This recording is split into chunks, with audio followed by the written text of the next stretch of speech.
ہجرت حبشہ۔ کفار مکہ کو اب صحیح معنوں میں فکر ہوئی۔ جسے وہ بچوں کا کھیل سمجھ رہے تھے وہ جی کا جنجال بن گیا۔ اس اسلامی تحریک کو ختم کرنے کی انہوں نے ہر کوشش کر لی، لیکن یہ ختم ہونے کے بجائے بڑھتی ہی جا رہی تھی۔ اب انہیں لگا کہ اگر اس تحریک کو سرے سے کچل نہیں دیا گیا تو آگے چل کر یہ ایسا درخت بن سکتی ہے جس کا کاٹنا یا چھاٹنا ان کے بس کی بات ہی نہ رہے۔ چنانچہ انہوں نے رسول اللہ صلی اللہ علیہ وسلم کے بیت اللہ شریف میں داخلے پر ہی پابندی لگا دی۔ باہر سے آنے والے عام لوگوں کا مسلمانوں سے ملنا جلنا بند کر دیا۔ شہر کے بچوں کو کھلی چھوٹ دے دی کہ وہ رسول اللہ صلی اللہ علیہ وسلم اور مسلمانوں کا شہر میں چلنا پھرنا مشکل کر دیں۔ گلی کوچوں میں انہیں دیکھ کر تالیاں بجائیں اور گالیاں دیں، غرض جس طرح بھی ممکن ہو انہیں ستائیں۔ تو اوباشوں نے مسلمانوں کے لیے مکہ کی زمین تنگ کر دی، ان کا چلنا پھرنا مشکل کر دیا، مسلمانوں کا جینا حرام ہو گیا۔ لیکن کسی نے اپنے دین کے خلاف کوئی کلمہ منہ سے نہیں نکالا، اور یہی اسلام کے پھیلنے کی شروعات تھی۔ لوگ ظلم سہ سہ کر، دب کر، پس کر اسلام میں داخل ہوتے رہے۔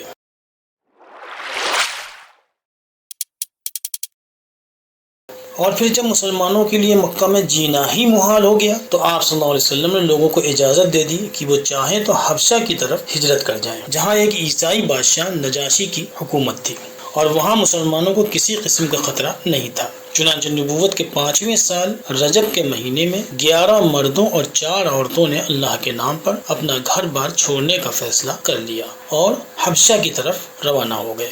ان اولین مہاجرین حبشہ کے اہم افراد یہ تھے: حضرت عثمان بن عفان یعنی عثمان غنی رضی اللہ عنہ، اور ان کی بیوی حضرت رقیہ بنت رسول اللہ صلی اللہ علیہ وسلم، حضرت حذیفہ بن عتبہ، حضرت عثمان بن مظعون، حضرت عبداللہ بن مسعود، حضرت عبد الرحمن بن عوف، حضرت زبیر بن العوام، حضرت مصعب بن عمیر، حضرت عامر بن ربیعہ اور حضرت سہیل بن بیضہ رضی اللہ تعالی عنہم۔ یہ لوگ صاحب حیثیت تھے، یعنی ان کے پاس اتنا مال و دولت تھا کہ اپنے جانے کا بندوبست کر سکیں، تو یہ لوگ روانہ ہو گئے۔ جو لوگ نہیں جا سکتے تھے وہ مناسب موقع کا انتظار کرنے لگے۔ جانے والوں کا کفار نے پیچھا کیا لیکن پا نہیں سکے۔ جو مسلمان ملک حبش پہنچ گئے وہ اطمینان کی زندگی گزارنے لگے، اور ان کی خوشحالی کا ذکر سن کر وقفے سے مسلمانوں نے مکہ میں سے بھی کچھ لوگ ملک حبش کی طرف ہجرت کرتے رہے، اور آہستہ آہستہ وہاں ان کی تعداد بڑھتی رہی۔ حبشہ کی دوسری ہجرت۔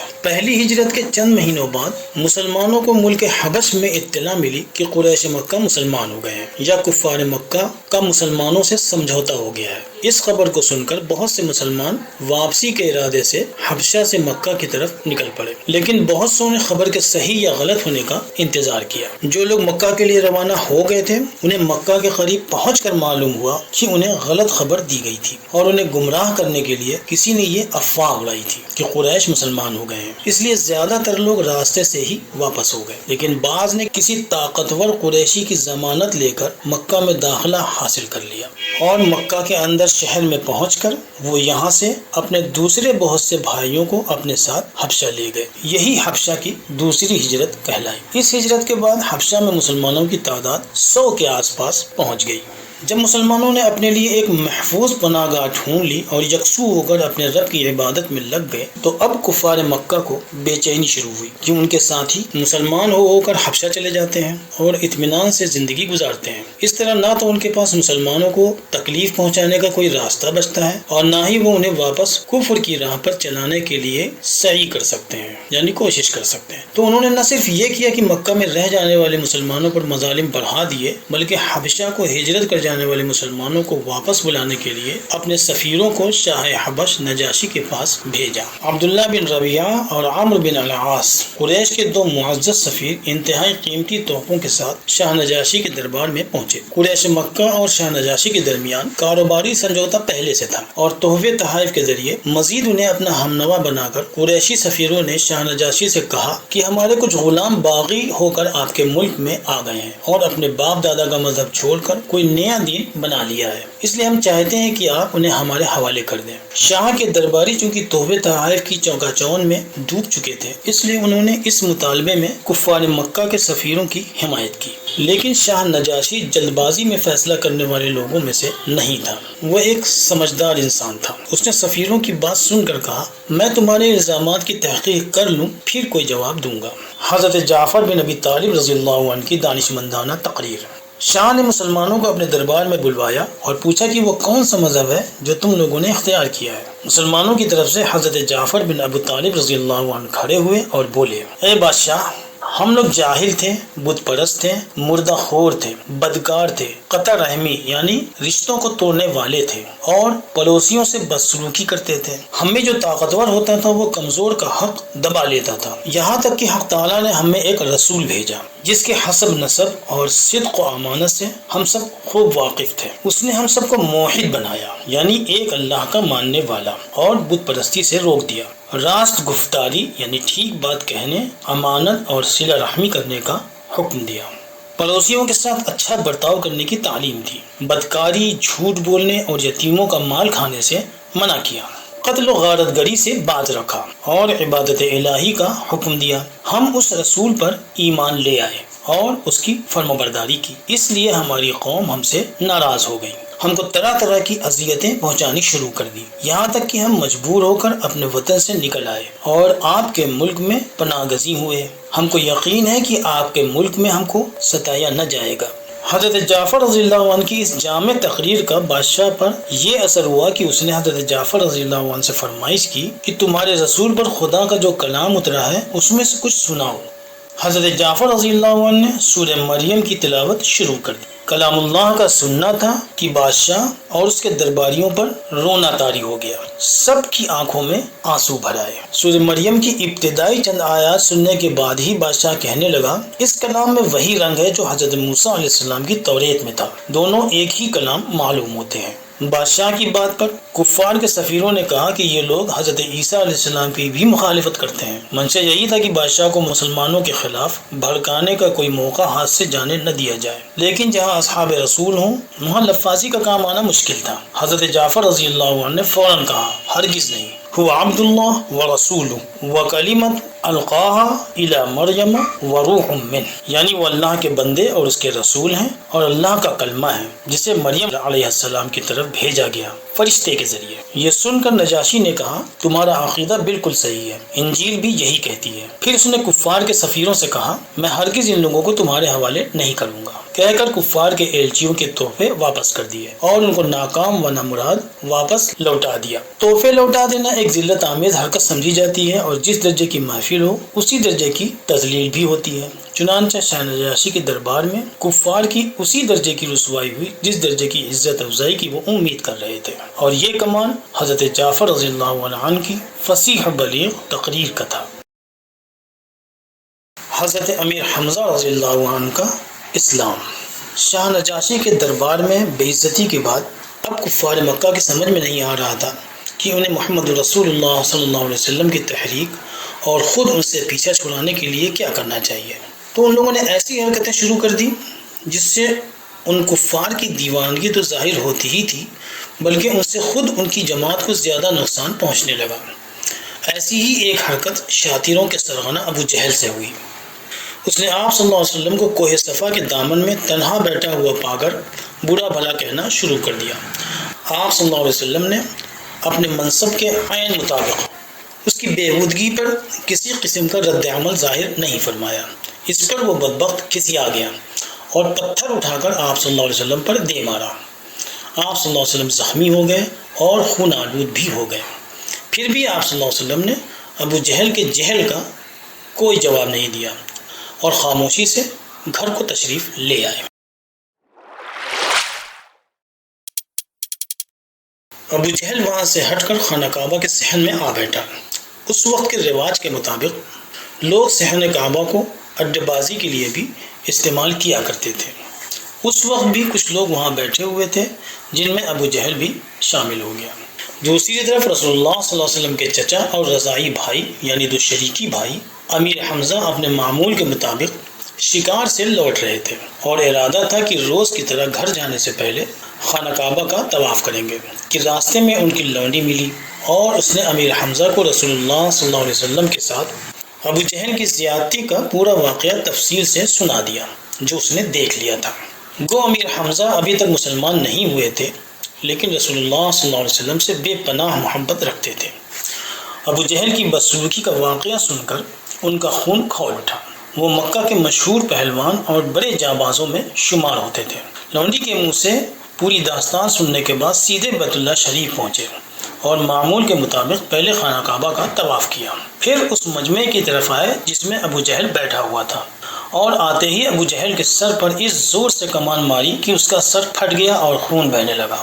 پھر بولے، میں بھی وہی کہتا ہوں جو محمد کہتے ہیں، میں بھی اسی دین پر چلتا ہوں جس پر وہ چلتا ہے، اگر تجھ میں ہمت ہو تو مجھے روک لے۔ مخاطب ابو جہل ہی تھا۔ ان کی بات سن کر ابو جہل کے ساتھی غصے سے اٹھے اور ان کی طرف بڑھے، لیکن ابو جہل نے انہیں روک دیا۔ وہ جانتا تھا کہ حمزہ کی بہادری کے آگے وہ سب ناکافی ہیں، اور یہ خوف بھی تھا کہ کہیں جوش میں آ کر حمزہ مسلمان ہی نہ ہو جائے، اس لیے جلدی سے بولا، ہاں مجھے سے غلطی ہو گئی، اگر حمزہ مجھ سے اپنے بھتیجے کا بدلہ نہ لیتے تو بزدل کہلاتے۔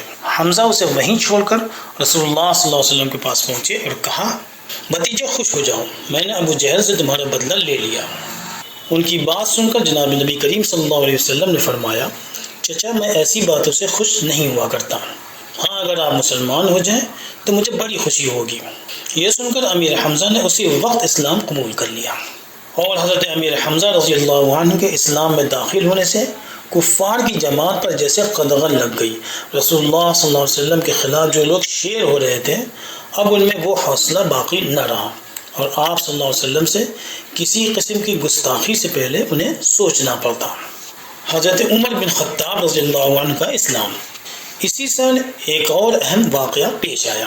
مسلمانوں کے خلاف کوشش کرنے والوں میں عمر بن خطاب کا نام بھی کافی آگے تھا۔ ان کے متعلق مشہور تھا کہ یہ مسلمانوں کو پکڑ کر لاتے اور دل کھول کر ان کی پٹائی کرتے، جب تھک جاتے تو رک کر سستاتے اور پھر پیٹنا شروع کر دیتے۔ یہ بھی مکہ کے نامور پہلوانوں اور بہادروں میں سے تھے، لیکن اپنی تمام تر بہادری اور پہلوانی سمیت وہ ایک بھی مسلمان کو اپنے دین سے ہٹا پانے میں کامیاب نہیں ہو پائے۔ بالآخر انہوں نے فیصلہ کیا کہ اس طرح اکا دکا لوگوں سے جھگڑا کر کے خواہ مخواہ خود کو پریشانی میں ڈالنے اور تکلیف پہنچانے سے اچھا ہے کہ اس فتنے یعنی اسلام کو پھیلانے والے محمد صلی اللہ علیہ وسلم کا ہی قصہ معاذ اللہ پاک کر دیا جائے۔ اپنے اس ارادے کا عمر بن خطاب نے قریش میں بھی اظہار کیا۔ ابو جہل نے جب یہ سنا تو بولا، اگر تم نے ایسا کر دیا تو میں تمہیں 100 اونٹ اور 1000 اوقیہ چاندی نذرانہ دوں گا۔ چنانچہ عمر بن خطاب کے قدم اسی ارادے کے ساتھ رسول اللہ صلی اللہ علیہ وسلم کی تلاش میں نکل پڑے۔ ہاتھ میں ننگی تلوار تھی، اور ابھی وہ ہادی برحق صلی اللہ علیہ وسلم کا ٹھکانہ ڈھونڈ ہی رہے تھے کہ ایک جگہ حضرت سعد بن ابی وقاص رضی اللہ تعالیٰ عنہ سے ملاقات ہو گئی۔ بعض روایت میں آتا ہے کہ ان کی جگہ حضرت نعیم ملے تھے۔ حضرت عمر بن خطاب کے تیور اور تلوار دیکھ کر سعد بن وقاص نے پوچھا، عمر کہاں جا رہے ہو؟ جواب میں عمر بن خطاب نے کہا، سوچ رہا ہوں کہ آج قریش کی تمام پریشانیوں اور تدبیروں کا حل نکال دوں، اس لیے محمد کو قتل کرنے جا رہا ہوں۔ یہ سن کر حضرت سعد رضی اللہ عنہ بولے، تم نہیں جانتے کہ یہ کوئی آسان کام نہیں ہے؟ تمہیں ڈر نہیں ہے کہ اس کے بدلے پورا بنو ہاشم تم سے انتقام لے گا؟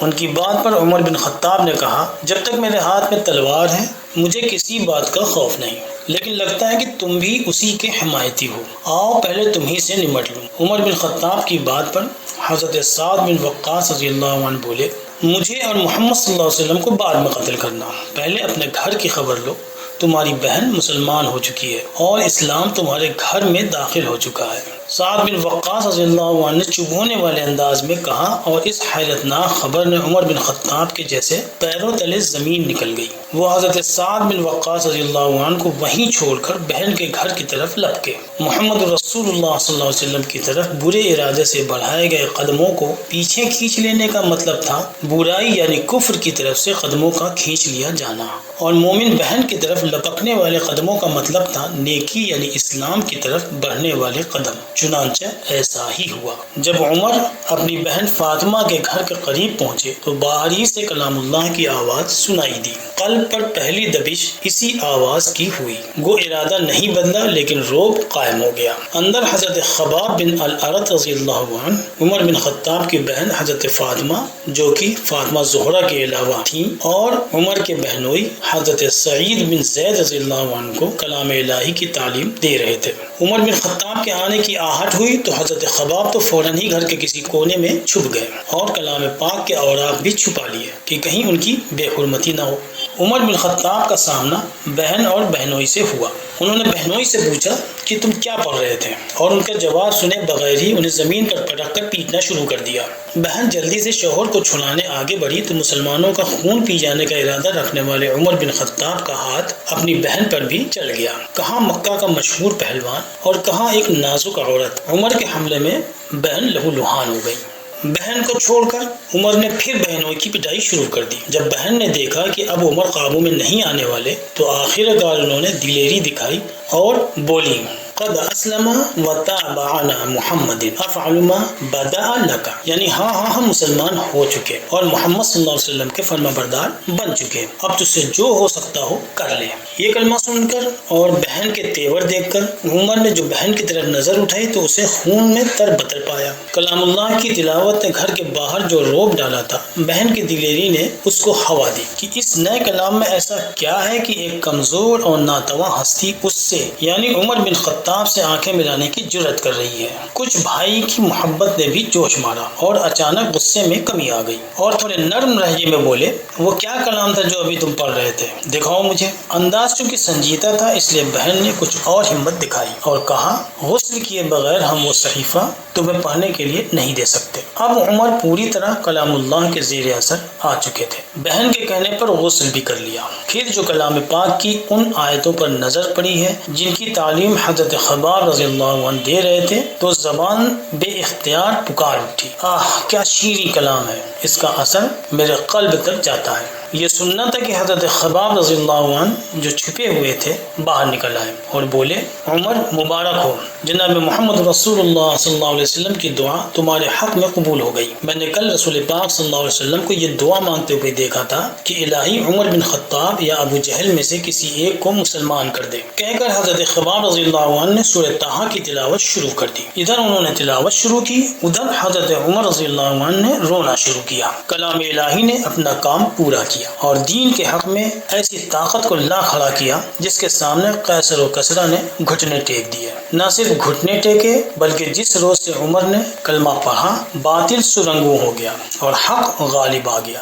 ابلیس نے سر پر خاک ڈال لی اور کفر شرمسار ہو گیا۔ حضرت عمر رضی اللہ عنہ نے حضرت خباب سے کہا مجھے اسی وقت رسول اللہ صلی اللہ علیہ وسلم کے پاس لے چلو۔ آپ صلی اللہ علیہ وسلم اس وقت دار ارقم میں تشریف فرما تھے۔ دار ارقم مسلمانوں کی ایسی پناہ گاہ تھی جہاں وہ چھپ کر عبادت کیا کرتے تھے، لیکن حضرت عمر بن خطاب رضی اللہ عنہ کے اسلام لانے کے بعد مسلمانوں کو کسی پناہ گاہ کی ضرورت نہ رہی۔ اللہ رب العزت نے عمر کو اسلام کی ڈھال بنا دیا۔ حضرت خباب رضی اللہ عنہ اسی وقت حضرت عمر کو دار ارقم کی طرف لے چلے۔ ننگی تلوار اس وقت بھی حضرت عمر کے ہاتھ میں تھی، جو نکلی تو اسلام کی مخالفت میں تھی لیکن اب اس کی چمک اسلام کی حفاظت کے لیے تھی۔ عمر بن خطاب دار ارقم کے دروازے پر پہنچے تو اندر سے لوگوں کو عمر ننگی تلوار کے ساتھ نظر آئے، اس لیے صحابہ اکرام کو دروازہ کھولنے میں تعامل ہوا۔ صحابہ نے رسول اللہ صلی اللہ علیہ وسلم کو اس کی اطلاع دی۔ آپ صلی اللہ علیہ وسلم نے فرمایا کہ دروازہ کھول دو۔ حضرت حمزہ رضی اللہ عنہ بھی وہاں موجود تھے۔ انہوں نے کہا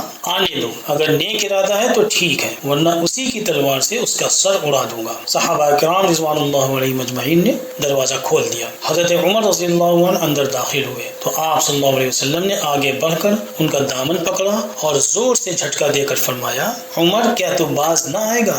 حضرت عمر رضی اللہ عنہ نے عرض کیا یا رسول اللہ میں ایمان ہی لانے تو حاضر ہوا ہوں۔ یہ سنتے ہی آپ صلی اللہ علیہ وسلم نے پرجوش آواز میں نعرہ تکبیر بلند کیا۔ تمام حاضرین نے اس جوش سے اللہ اکبر کہا کہ مکہ کی پہاڑیاں گونج اٹھی اور دار ارقم میں گونجنے والی یہ آخری صدا رہی، کیونکہ اس کے بعد پھر مسلمانوں کو چھپ کر نماز پڑھنے کی ضرورت نہیں رہی اور انہوں نے علی الاعلان عبادت کرنی شروع کر دی۔ حضرت عمر رضی اللہ عنہ وہاں سے واپسی پر سیدھے ابو جہل کے گھر گئے اور دروازے پر دستک دی۔ اس نے باہر نکل کر بڑے تپاک سے ان کا استقبال کیا اور آنے کی وجہ پوچھی۔ حضرت عمر رضی اللہ عنہ نے کہا اللہ کے فضل سے میں مسلمان ہو گیا ہوں اور محمد صلی اللہ علیہ وسلم کو اللہ کا رسول مانتا ہوں۔ سن کر ابو جہل جھلا گیا اور اندر جا کر دروازہ بند کر لیا۔ حضرت عمر رضی اللہ عنہ بھی وہاں سے واپس چلے آئے۔ ان کا منشا بس اس سب سے بڑے دشمن اسلام کو اپنے ایمان کی خبر دے کر تکلیف پہنچانا تھا۔ بعد میں حضرت عمر رضی اللہ عنہ نے ہی خدمت رسول میں